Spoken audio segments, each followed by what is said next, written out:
Break के बाद आप सबका स्वागत है। गिफ्ट निफ्टी 20-25 पॉइंट हल्की मजबूती के साथ आज मंगलवार के दिन या कह लीजिए बजट डे के दिन शुरुआत होने के इंडिकेशंस दिखाता हुआ। अब एक काम करा जाए, दिल्ली चला जाए और वहीं से जान ली जाए जमीनी हकीकत, क्या वहां पे हमारे रिपोर्टर्स गैदर कर रहे हैं आज के बजट रिलेटेड। और सबसे पहले वापस लक्ष्मण के पास।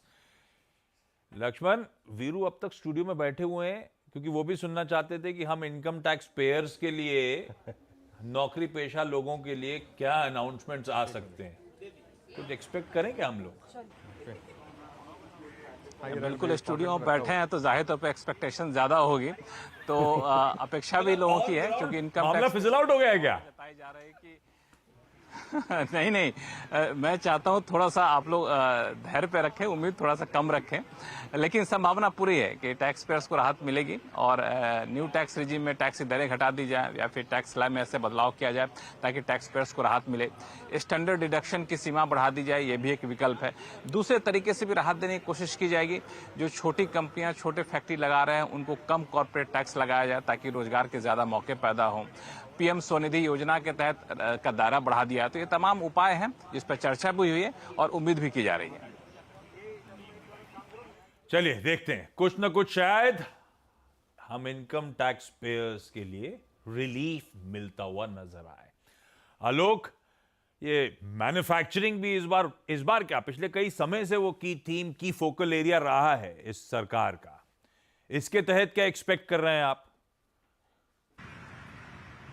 बिल्कुल, देखिए, मैन्युफैक्चरिंग और रोजगार ये दोनों एरिया हैं जिसमें सरकार फोकस करेगी। मैन्युफैक्चरिंग में और खासतौर से इंडस्ट्री में किस तरह से निवेश आए, किस तरह से उनकी उत्पादन लागत कम हो और किस तरह से उस एम्प्लॉयमेंट उसकी वजह से ज्यादा जनरेट हो, ये सरकार का फोकस है। इसमें अगर बात करें तो जो निवेश के लिए पीएलआई जैसी स्कीम, खासतौर से इस बार देखें तो टॉय, साइकिल, केमिकल सेक्टर जैसे हैं, वहां पर पीएलआई स्कीम आ सकती है, उसका ऐलान हो सकता है। उत्पादन के लिए रॉ मटेरियल काफी अहम होते हैं, लिहाजा रॉ मटेरियल की इंपोर्ट ड्यूटी में कई सारे बदलाव किए जा सकते हैं। खासतौर से अगर देखें तो सेक्टर काफी इंपॉर्टेंट है। मेटल सेक्टर है, टेक्सटाइल सेक्टर है, paper, pharma, medical devices sector है। यहाँ पर इंपोर्ट ड्यूटी कम या बढ़ोतरी की जा सकती है ताकि उनको कॉस्ट ऑफ प्रोडक्शन कम हो। इसके अलावा अगर हम बात करें तो जो शिपिंग सेक्टर है वहां पर फंड एलोकेट किया जा सकता है ज्यादा, और डिफेंस में मेक इन इंडिया को और ज्यादा फोकस किया जा सकता है इसकी वजह से, ताकि मैन्युफैक्चरिंग में ज्यादा जोर हो और एम्प्लॉयमेंट इसके जरिए कैसे ज्यादा हो, इस बात पर भी पूरा ख्याल रखा जाएगा। ईएलआई एम्प्लॉयज लिंक स्कीम की भी चर्चा हो रही है, शायद उसको पीएलआई के साथ साथ इस पर भी सरकार कुछ ऐलान कर सकती है। हाँ, ये पीएलआई स्कीम का दायरा बढ़ाने की तैयारी, ज्यादा सेक्टोरल कवरेज, ज्यादा थ्रस्ट देने की तैयारी, ज्यादा एलोकेशन की तैयारी, ये सब हो सकता है। असीम हम लोग अभी चर्चा कर रहे थे, जब से मोदी 3.0 की शुरुआत हुई है, चाहे वो कैबिनेट मीट आउटकम्स हो, सब कुछ इंडिकेट कर रहा है ग्रामीण पे ज्यादा थ्रस्ट हो सकता है। ग्रामीण हो, एग्री स्पेस हो, ये रूरल सेगमेंट हो, किस तरह के अनाउंसमेंट्स आप एक्सपेक्ट कर रहे हो? देखिए, प्रधानमंत्री मोदी ने अपना कार्यभार संभालते ही पहली जो फाइल थी वो किसानों से जुड़ी हुई साइन की थी। किसान सम्मान निधि उन्होंने साइन किया था, लेकिन इस बार भी लगातार बढ़ोतरी की किसान सम्मान निधि में मांग हो रही है। शायद इस बार आपको बढ़ोतरी आती हुई दिखाई न दे। इसके अलावा सरकार दूसरे कई सारे कदम किसानों के लिए उठा सकती है। सबसे पहले तो डिजिटल एग्रीकल्चर मिशन की शुरुआत सरकार कर सकती है। जो राज्य जितना रिफॉर्म्स करेंगे उनको उतना ही बजट दिया जाएगा एग्रीकल्चर मॉडर्नाइजेशन के लिए। दूसरी सबसे बड़ी बात, किसान क्रेडिट कार्ड को लेकर के अभी उसकी लिमिट जो है 3 लाख रुपए किसान लोन ले सकता है, उसको बढ़ा करके 5 लाख करने की योजना है। 1,60,000 तक बिना कोलेट्रल के मिलता है, उसको बढ़ा करके 2.5 लाख किया जा सकता है। और क्रॉप डाइवर्सिफिकेशन के ऊपर सरकार का इस बार बड़ा फोकस आपको देखने को मिलेगा। जो हमने इकोनॉमिक सर्वे के अंदर देखा, वहाँ पर उसकी इंपॉर्टेंस के ऊपर काफ़ी ज़्यादा चर्चा की गई। तो बजट के अंदर एक बड़ी अमाउंट क्रॉप डाइवर्सिफिकेशन के लिए किसानों के लिए घोषणा की जा सकती है। पीएम आशा के तहत ये घोषणा की जाएगी, जहां पर किसानों को दूसरी क्रॉपों का एमएसपी सुनिश्चित करने की कोशिश की जाएगी। वित्त मंत्रालय में वित्त मंत्री ऑलरेडी पहुंच चुकी हैं, थोड़ी देर में फोटो ऑप के लिए बाहर आएंगी। उसके बाद यहां से राष्ट्रपति भवन जाएंगी, वहां से उनकी सहमति लेंगी और उसके बाद पार्लियामेंट पहुंचेंगी, जहां पर कैबिनेट की मीटिंग होगी, वहां पर के बजट को मंजूरी दी जाएगी और 11 बजे वो बजट पेश करेंगे। तो थोड़ी देर के अंदर ही वित्त मंत्री यहाँ पर बाहर आएंगे, आप देखेंगे वहाँ उनको आते हुए। असीम के थ्रू वो विजुअल्स आ रहे होंगे, वो आपको हम दिखाते रहेंगे। दीपाली से क्विकली जान लिया जाए जब बढ़िया केपेक्स पे स्पेंड अनाउंस हो रही थी इन इंटरिम बजट में, तो सबसे बड़ा एलोकेशन जिस पॉकेट का बड़ा था वो था रेलवेज, चाहे वो रेलवेज हो, हेल्थ केयर स्पेस हो। दीपाली, क्या क्या एक्सपेक्टेड है? देखिए, जहाँ तक कैपेक्स एलोकेशन की बात है आशीष जी, तो इस बजट में भी ये पूरी उम्मीद है कि रेलवे को एलोकेशन पिछले इंटरिम बजट से ज़्यादा मिलता हुआ यहाँ पर दिखाई देगा, क्योंकि रेलवे के सामने एक सबसे बड़ा चैलेंज ये है कि रेलवे इंफ्रास्ट्रक्चर को दुरुस्त किया जाए, वर्ल्ड क्लास बनाया जाए। हालांकि बड़े प्रोजेक्ट्स हैं जिस पर रेलवे काम कर रही है, जिसमें स्टेशन रीडेवलपमेंट शामिल है और बुलेट ट्रेन कॉरिडोर शामिल है, डेडिकेटेड फ्रेट कॉरिडोर शामिल है। तो जितने भी बड़े इंफ्रा प्रोजेक्ट्स हैं उनके लिए यहाँ पर एलोकेशन बढ़ता हुआ दिखाई देगा। वहीं दूसरी तरफ एक बड़ा चैलेंज भी है, वो है रेलवे सिक्योरिटी। और रेलवे जो है जीरो एक्सीडेंट मिशन को पाना चाहती है और कवच को लेकर आई है। कवच का ये काम है कि ये एक्सीडेंट होने से काफ़ी हद तक बचा देता है, लेकिन जिस तरह से पिछले दिनों में हमने एक्सीडेंट होते हुए देखे, तो इसकी जो लेट लतीफ़ी है वो भी क्वेश्चन मार्क के दायरे में आती है। ऐसे में जो एक्सक्लूसिव जानकारी है वो ये कि 5 से 6 हज़ार करोड़ रुपए कवच एलोकेशन के लिए वित्त मंत्री अपने बजट में कर सकती है। वहीं हेल्थ केयर की बात करें तो जिस तरह से हमने देखा कि कोविड के बाद से लगातार हेल्थ केयर को मिलने वाला एलोकेशन बढ़ रहा है और यही कंटिन्यूटी इस बजट में भी दिखाई देगी। खासतौर पर बीजेपी ने जो अपने मैनिफेस्टो में आयुष्मान भारत के तहत 70 साल से ऊपर के बुजुर्ग को लाने का ऐलान किया है, वो भी बड़ी घोषणा इस बजट में हमें देखते हुए मिल सकती है। और आखिर में मैं बताना चाहूंगी आशीष जी, जब यहाँ से वित्त राज्य मंत्री निकले थे वित्त मंत्रालय के लिए, तो उन्होंने बोला था कि मोदी का जो मंत्र है सबका साथ सबका विकास, उसी पर आधारित ये बजट होगा। सबका साथ सबका विकास, और सब अपना अपना कुछ देखेंगे, जिसमें मैं और वीरू भी हैं जो क्लोजली वॉच आउट करेंगे। इंफ्रा के साथ साथ रोहन, क्योंकि आप ऑटो भी ट्रैक करते हो, क्या एक्सपेक्टेड है?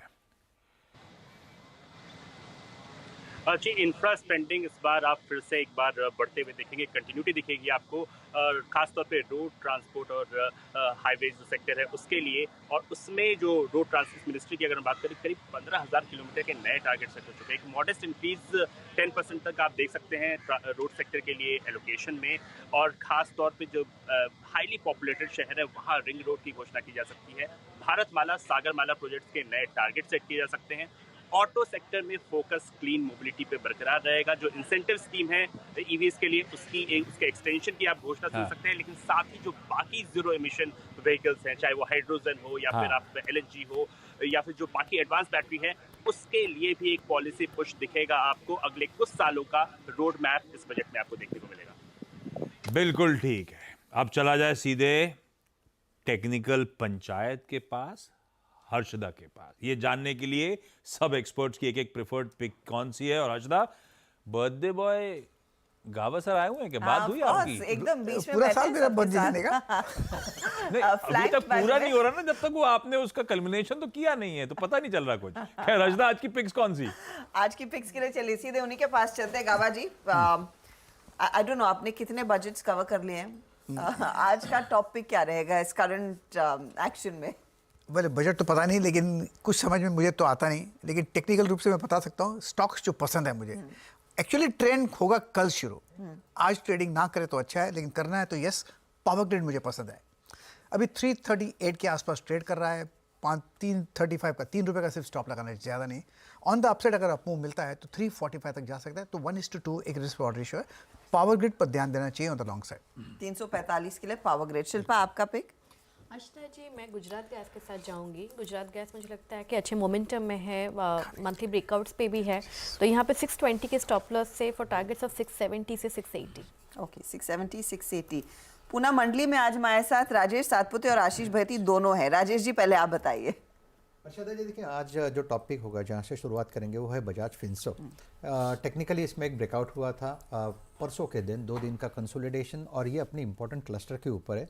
1600 का स्टॉप लॉस रखे, 1680 और 1700 ये इसका स्विंग का टारगेट होगा। ओके, 1700 की तैयारी करता हुआ आशीष, आपने क्या पिक किया है? Good morning Arshada ma'am. Coforge पे खरीदारी की सलाह रहेगी। चार्ट स्ट्रक्चर काफ़ी अच्छा बना हुआ है, 200 EMA के ऊपर काफ़ी अच्छे से सस्टेन कर रहा है पिछले 4-5 ट्रेडिंग सेशन से। और कल जिस हिसाब से लॉन्ग बिल्टअप स्टॉक्स में देखने मिला है, 12% का OI एडिशन हुआ है, मुझे लग रहा है यहाँ से ये स्टॉक अब वेल प्लेस्ड है मूव करने के लिए। तो 6000 का स्टॉप लॉस लगाकर खरीदारी की सलाह रहेगी। 6150 का पहला टारगेट एंड 6250 का सेकंड टारगेट के लिए। ओके, इनफैक्ट ये नंबर्स पर भी आज रिएक्ट करेगा। और ये मयूरेश जोशी भी हमारे साथ है। तो मयूरेश, बताइए आपका आज का ट्रेड क्या है? Harshad ji, morning to everyone on the panel. मुझे लगता है आई थिंक वेलस्पिन एंटरप्राइजेज अगर पुल बैक देता है तो ये स्टॉक पे नज़र रखनी चाहिए। दो तीन इंटरेस्टिंग चीज़ें, एक आई थिंक जो बजट एलोकेशन हो सकता है वेस्ट वाटर मैनेजमेंट के ऊपर, it's a very substantial play both in terms of waste and water management. इनके जो 2-3 प्रोजेक्ट्स चल रहे हैं, एक तो भांडुप में इनका एक वाटर ट्रीटमेंट प्लांट है, एक EPC का जो मुंबई सीवेज डिस्पोजल प्रोजेक्ट है, इस पर ये काम कर रहे हैं। Order book is around 12,200 odd crores, balance sheet पे बहुत ज़्यादा डेट नहीं है। 77% comes from water, 23% from roads. और इन्होंने ऑयल एंड गैस ब्लॉक्स में भी अडानी के साथ टाइप्स किए हैं, जहाँ पे first quarter of next year से एक आउटपुट आना स्टार्ट होगा। तो I think it's a complete play in terms of the infra water waste management story. तो अगर वेल्सपन एंटरप्राइजेस पुल बैक देते हैं तो एक अच्छा विकल्प हो सकता है। ओके, तो ये फिलहाल स्टॉक्स आशीष देखिए सभी तेजी वाले ट्रेड्स हैं जिनके साथ आज शायद इनकी शुरुआत होती हुई दिखाई देगी। Back to you. बहुत बढ़िया, ये है आज के इंटरेस्टिंग स्टॉक। इस पंचायत के पास रह के चलते रहेंगे अपन लोग, जाते रहेंगे। अच्छा, ब्रेक लूं उससे पहले ध्यान रखिएगा, आज मंगलवार का दिन, बजट तो है ही है, कुछ ही अब तो 2 घंटे भी नहीं बचे, 2 घंटे बचे हैं शायद, 9 बज रहे हैं, हाँ 2 घंटे बाद। और निफ्टी फाइनेंशियल सर्विसेज इंडेक्स की कॉन्ट्रैक्ट्स की एक्सपायरी का दिन है। कुछ रिजल्ट्स हैं निफ्टी के 2, HUL और बजाज फाइनेंस के, और वायदा के 4, ICICI prudential, M&M financial, SRF और यूनाइटेड स्पिरिट्स के नंबर्स अवेलेबल। ब्रेक ले रहा हूं, ब्रेक के उस पार बजट कवरेज कंटिन्यू करें।